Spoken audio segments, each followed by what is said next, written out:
43rd verse. Dhunotu dhvantam naha tulitadalitendivaravanam ghanasnigdhashlakshnam chikuranikurambam tava shive yadiyam saurabhyam sahajam upalabdhum sumanasah vasantyasmin manye valamathana vati vitapinam. 43rd, 43rd, 44th. तनोतु क्षेमं नः तव वदन सौंदर्य लहरी परिवाह स्रोतः सरणिरिव सीमंत सरणिः वहन्ती सिन्दूरं प्रबलकबरी भारतिमिर द्विषां बृन्दैर्बन्दी कृतम् इव नवीनार्ककिरणम्.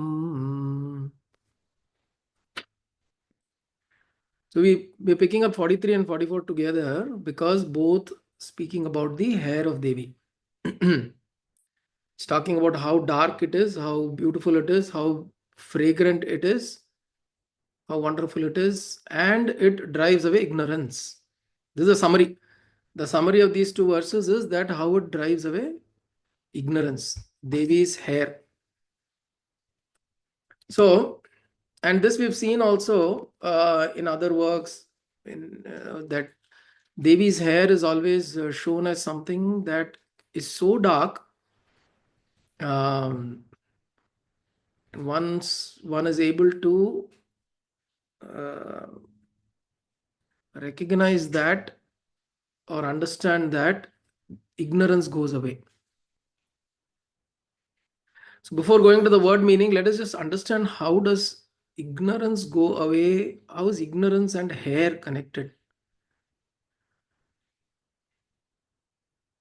Right? Here, in both these places, if you notice, in 43, it says, your dhvantam naha, yadiyam saurabhyam dhvantam naha, our internal or darkness, sahajam upalabdhum, it removes, easily removes dhvantam, the darkness within us. And then in the next one also says, bharatimira. Bharatimira is the darkness of the thick hair removes, or it is like the it is something that removes ignorance. Timira is darkness, and the darkness is associated with ignorance. So in both of these cases, there is a reference to show how darkness is removing ignorance in some form. Of course, in the second one, the Simanta Sindura is also there. The Kunkuma that is applied in the Simanta. This line that parts the hair right in the middle of the body, which passes through the Brahmarandhra. The Brahmarandhra is here, and the line that passes. In women, usually you part it this way. Men, we don't so much. But women, it's parted right in the middle. And that part is called the Simanta, the boundary or the line. But in both the verses, there is this reference to show this. Now, how is this? One way of looking at it is to see that the darkness is the darkness of Shiva. So when you look at something which is so dark, which means there can nothing be so darker than that dark. The black hair of Devi is so dark, snigdhash lakshnam. It is fluffy, it is soft, and it is snigdha, oily. It is shining, oily, but the darkness is shining. There is a certain shine to the darkness. It is not a darkness that is of lethargy, of ignorance, of it is not a darkness of sloth, if you know what I mean. The darkness here is of brightness.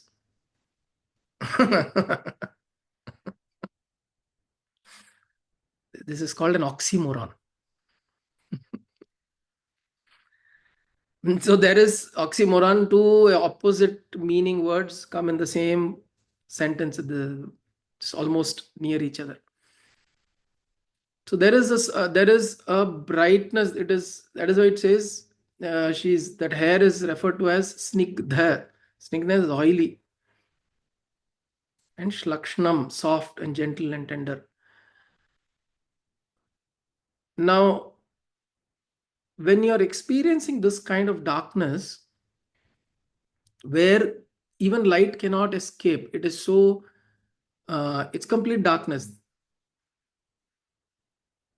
Now, when you think about darkness, you also think about shunya, for example, right? You may think that there is nothing there.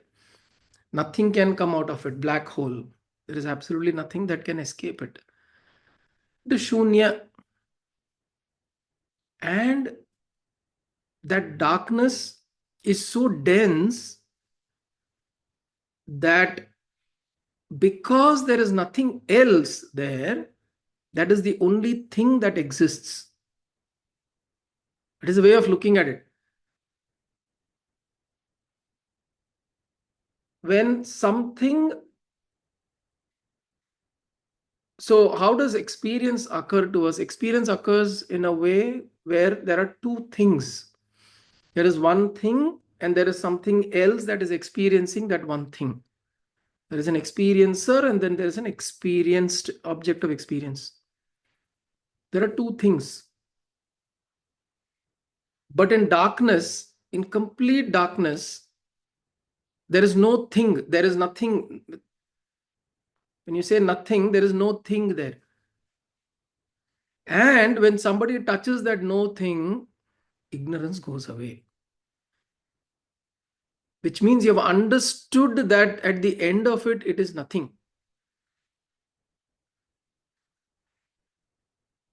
At the end of it, all of this creation, all of this that we are perceiving as creation, dissolves into that no thing. Things, all things dissolve into no thing. So it is represented by that darkness of Devi's hair. And when we meditate upon that darkness, it is like in the Zen meditation, there is one form of meditation called wall meditation. So you sit just a few feet away from a plain wall. There's nothing on the wall. Plain wall, white colored, or maybe whatever color. You meditate upon that. And when one meditates on a blank plain wall repeatedly, initially what will happen is the mind will throw images on it because it is like a screen. You always look at blankness, two things will happen. Either images are thrown upon it or the mind will shut off. You look at the wall like this, in a little while your eyes will start closing like this. It will droop off. So whether it's a black screen or a white screen, it is blank. Blankness is what is represented. So when you're looking at that blankness, first your mind will throw images onto it because it is like a screen. So images will come, keep popping up in that blankness. And slowly the images will vanish off. If there is enough energy and attention and perseverance we are able to maintain through that meditation, those images will start fading off. You'll see at the start, images will be very clear, either of events or people or whatever. It will come out very clearly. And then it will start slowly fading off. When it starts fading off, it will not appear very clearly. Something will appear and then it will keep going. But this is a process. You could keep doing this kind of meditation repeatedly. Then the mind stops generating thoughts because it realizes there is no value of the thoughts. Today, when a thought comes, we run behind it. And the mind feels, yes, I've done it. Then it throws another thought and then we run behind that thought. And the mind is like, yes, yet again. So every time a thought comes up, we run behind the thought. Oh, is it this? And then suddenly from there, another thought will come. Oh, this. From there, another thought, this. We keep running. And the mind is winning. And in the process of observation, meditating upon blank, either white or black, the mind first throws, and then you keep looking at it as though you don't care, as though you're not affected by it. Like how in Bhagavad Gita yesterday, Bhagavan says this, I'm unaffected, or this Purusha within you is unaffected. So like that, Jada Madri every day, just keep watching. Slowly the mind will get tired. So when the mind gets tired, it will either go to sleep, as I said, it will go to sleep. Or if you have generated enough sadhana, energy, and ability to hold ourselves, you will notice the mind will start reducing the number of thoughts, because it's realizing generating thoughts is a wasted effort, because the thoughts are all going, hitting there and falling off. And when thoughts are not there, what happens is, because you exist is also a thought. Ramana Bhagavan says, when you are saying I observe, there is an I thought that is observing another thought. So the I is a thought. When you're asserting yourself, saying that I am observing, the I is a thought, the am is a thought, the observing is a thought. All of them are thoughts only at the end of the day.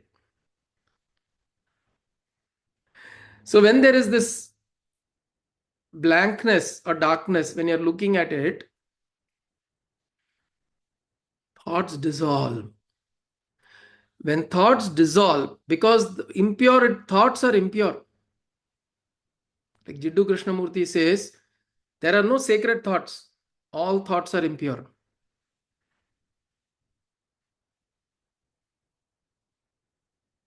In one way, from a perspective, you see all thoughts are generated from within your mind. And you don't have a control, you don't have any control over them. All thoughts are impure. Unless you are bringing your attention to a particular, you're doing dhyana, that is different. You're bringing a particular thought and you're bringing a particular, you're bringing your attention to something, and hence you are holding on to a particular thought, that is with complete attention, focus, and intention. But otherwise, thoughts are just rising. All thoughts are impure. So, impure mind is essentially generating impurity. And the impurity slowly vanishes off when you're looking at the darkness, the blackness of Devi's hair. So, you're saying when you're looking at the hair, which is so dark, so beautiful, so dense, ignorance goes off. Oh, mother, remove my ignorance. What is that ignorance? Ignorance is also dark. So, we are telling mother, make my mind come out of the darkness of ignorance, and may I experience the brightness of this darkness that you have, which means the Shiva or the Shunya, or the complete Purna, right? When everything is black, it's Purna. What else is there? It's intense, dense, dark. What else is there? There's nothing else. So it is complete. In many ways, it's very beautiful to see how Shunya and Purna are the same things, just seen differently.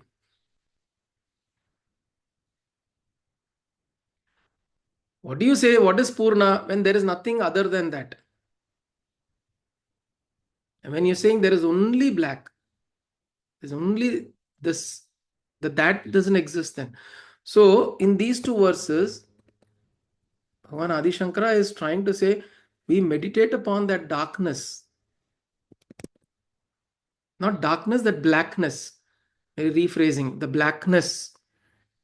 So the brightness of the blackness is what we're meditating upon.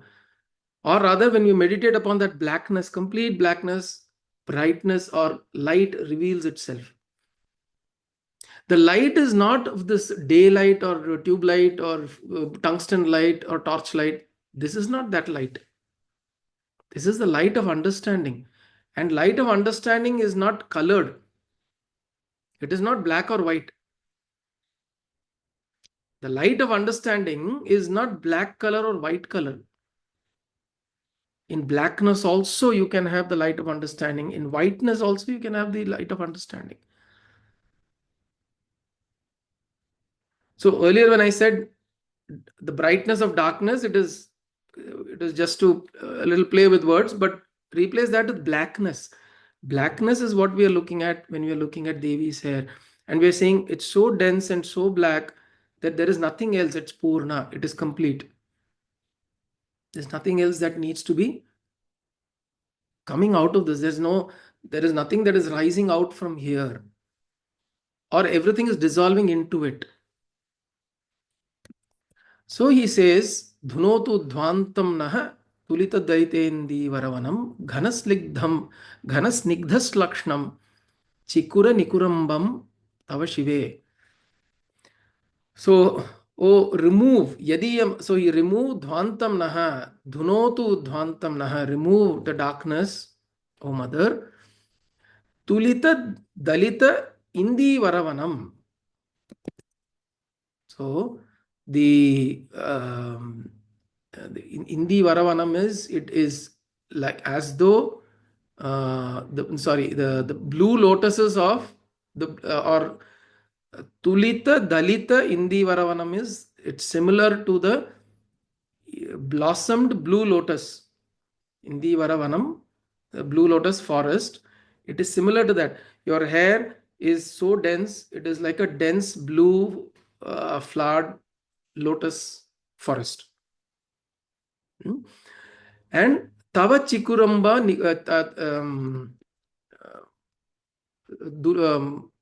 Dhunotu Dhvantam Naha, O mother, remove the Dhvantam of us, our ignorance. Tulita Dalitendi Varavanam, with this beautiful hair of yours, which is dense, like a blue lotus forest. Ghanas Snigdha Shlakshnam, it is thick and it is sticking together. Snigdha Shlakshnam, Ghana is thick, Snigdha, very oily and kind of together. Shlakshnam, it is very soft. Chikurumbam, Chikurumba is what? Chikura Nikurumbam. Braided hair. Chikura Nikurumbam Tava Shive. Oh mother, your braided hair, which is thick, which is soft, and it is also staying together because it's dense.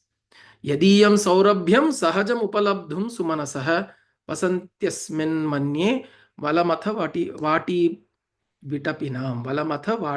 Valamathana Vati Vitapinam. So, your hair is getting this natural fragrance from this Valamathana, from this garden of Indra or the celestial gardens. Your hair is getting this beautiful fragrance, Saurabhya. So it is dark, black, yet it's fragrant and it's shining. It's black, it's shining, and it is fragrant. With this kind of hair, O mother, let me meditate upon you so that my ignorance, with the blackness of your hair, may the darkness of my ignorance go away. Dhunotu Dhvantam. That is the 43rd verse.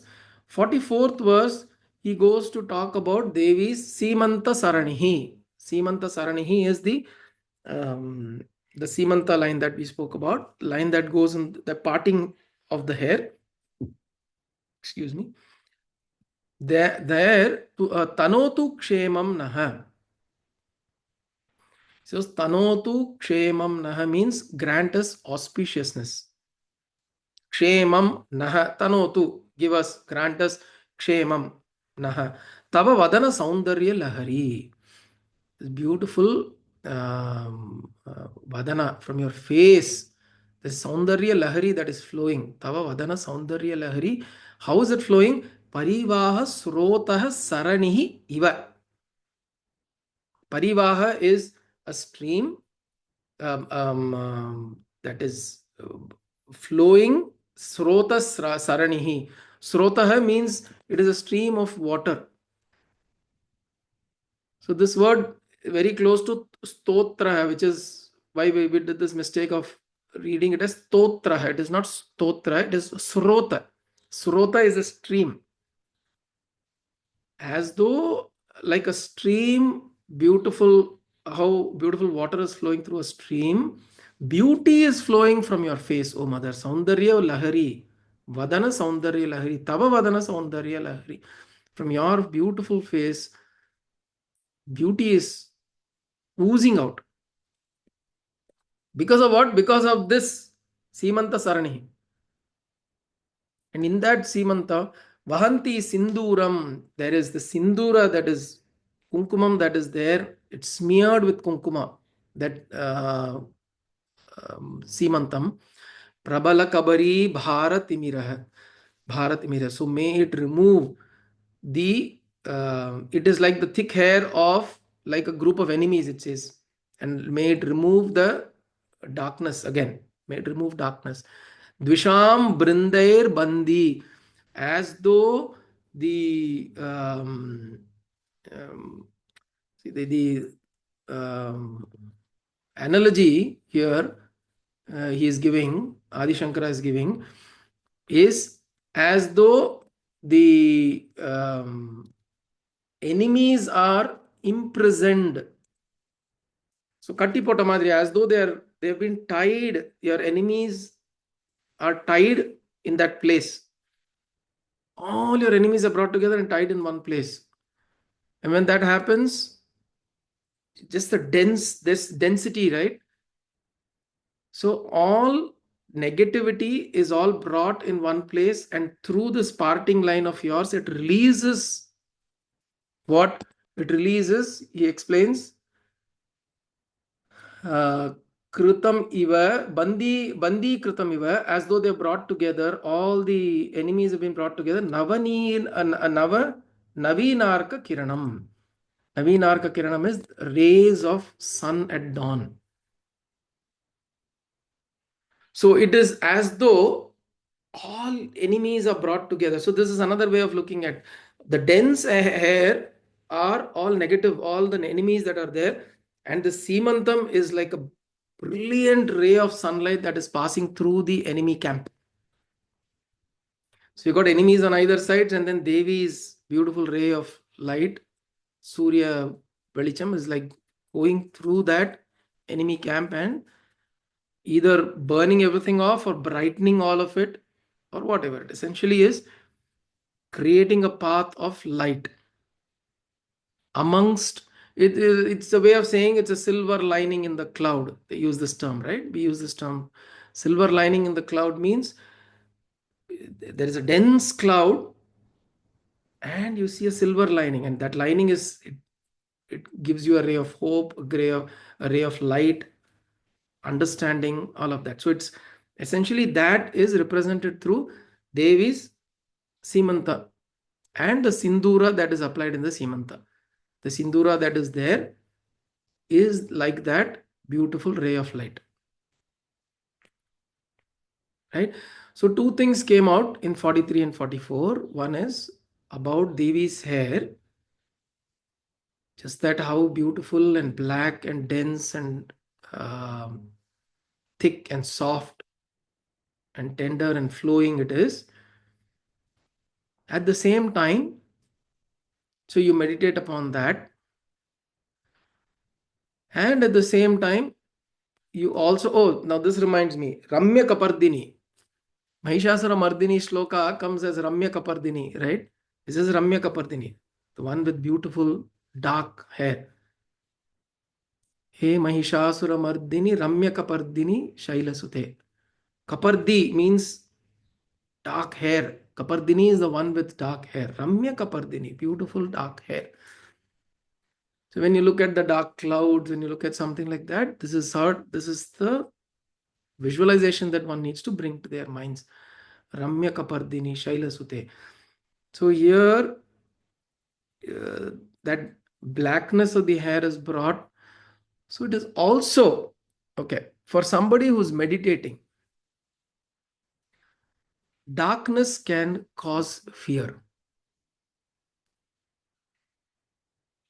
When you are in meditation, we will hit a state where we become blank.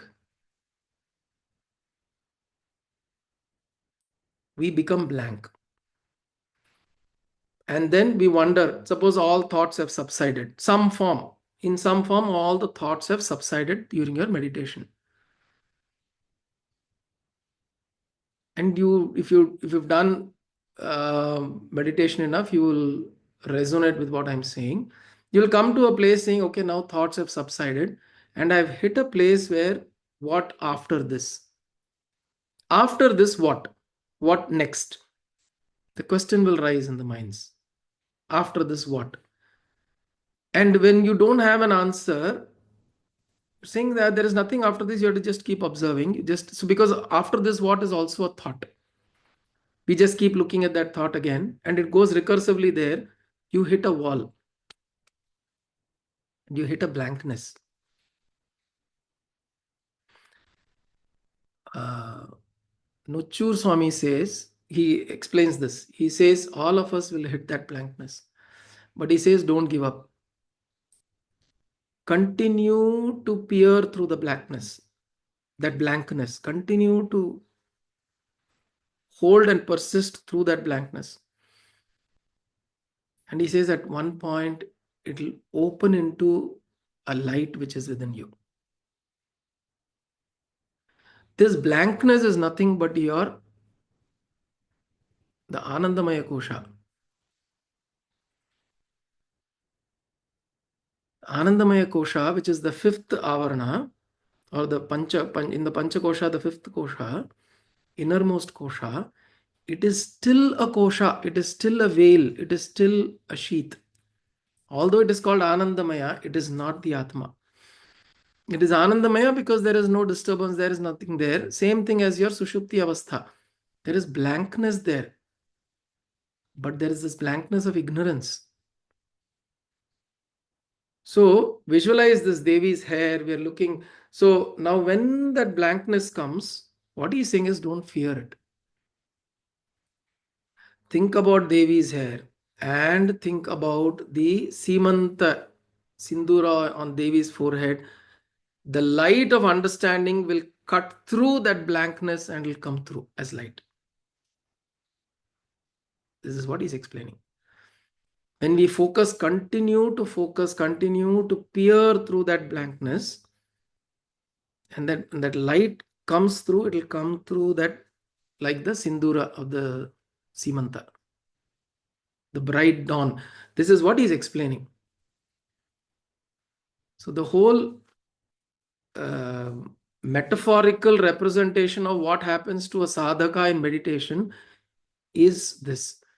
We hit upon that blankness, but you continue to persist, then you will see, as we continue to maintain that, you cut through it, suddenly a light will come through. The reason why he is connecting it to Devi's hair is saying that don't let fear not consume you at that time. Know that, imagine this is Devi's hair. Even though there is blankness that comes into your meditative state, think of this as Devi's hair and you'll be comforted. It will not cause you scare, because black is something that we are always worried about. Even when we go into meditation, we all want to see lights. We want to have fireworks. Deepavali illa nadakano mandekulla. We want some kind of fireworks to happen. And then I want to smell vibhuti. I want to smell chandanam, this thing, that thing. All of that wants to happen. Nobody is prepared to face blankness. And how will you cut through to that Atma Swarupa or the Chit? How will you cut through to it without crossing through this blankness? It's the last veil. So the thin veil is also a veil. Just imagine you go to a temple, the very thin yet black veil that is right in front of Devi or Muruga or Krishna or Linga, there is a black veil, thin yet black. Will not be able to see through entirely. It will seem like there is something there. So he says, let this blankness or the dark, the blankness that you hit upon as black in color, let it not scare you off.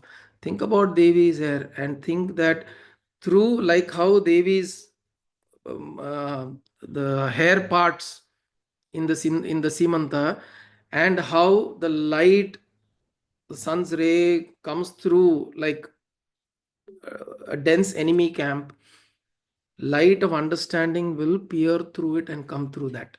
This is how we visualize these two verses.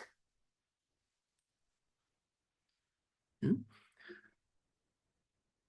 So if you notice, nowhere else in the whole Keshadi Pada Paryantam description, black will come out.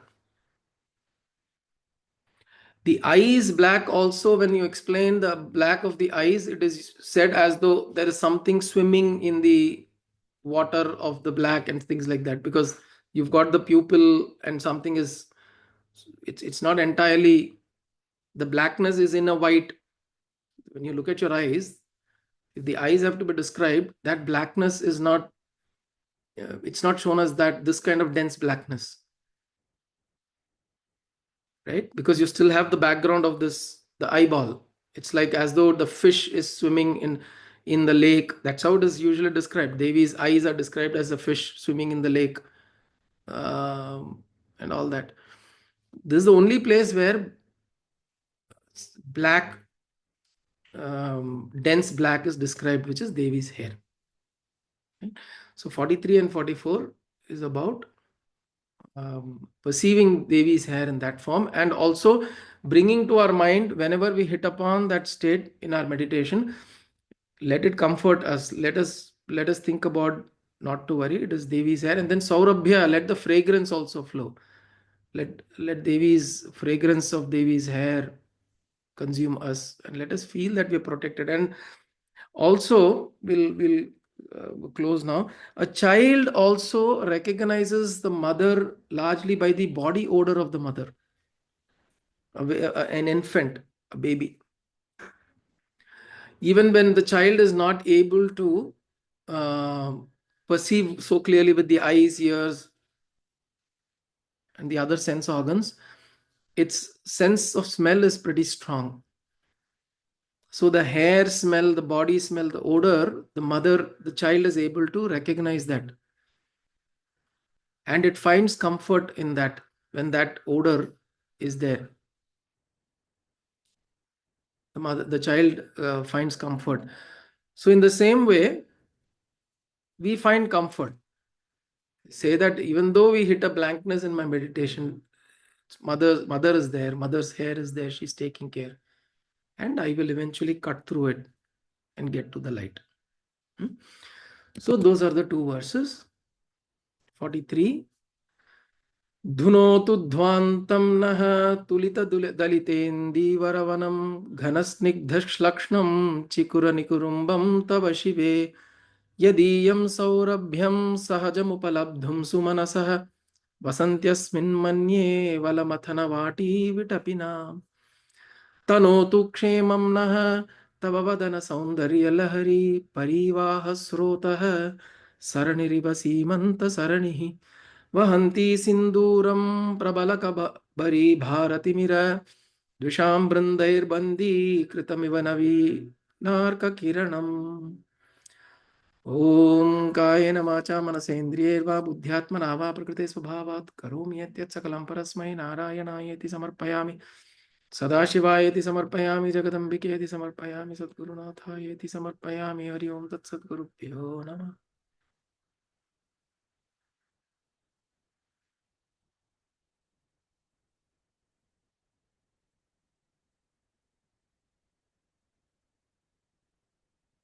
Hari on Gurudev